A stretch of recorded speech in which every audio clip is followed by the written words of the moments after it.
we will see a model of the technique, breaking it down for processes. If you're experiencing problems such as students don't always seem to grasp what I'm teaching, then this technique could be for you. Remember, you can copy the model you see, but you might want to adapt it for your context. If you do decide to adapt it, try to stay true to the features that we think make it effective.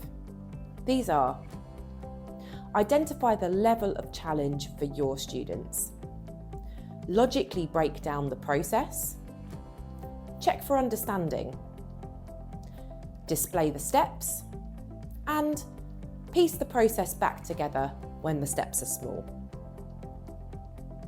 As this is a planning technique, I'm going to model my thought process. I want to support my students to analyse a political speech. We've been doing a lot of work on political speeches, but writing an analysis involves some key steps and can be quite challenging. So I'm going to break it down logically for my students. Step 1 is understanding the context. I want them to be able to identify who's delivered the speech, who the audience is, and any historical and political background that they need to know. I'm going to check for understanding of this step by asking students why context is so important for us to understand when we're analysing a political speech. Step 2 is going to be about identifying the key arguments that the speaker is making. And I'm going to ask, what is the speaker trying to convince the audience of?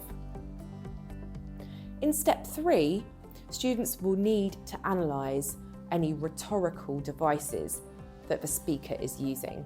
And I'm going to model how to pick one out and analyse this in light of the other steps that we have looked at. And finally, step 4 is about evaluating effectiveness. Did the speaker achieve their purpose?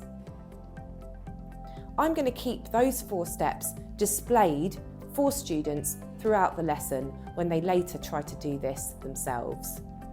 And first, I'm going to piece together those steps by showing them a model paragraph where those steps are done well.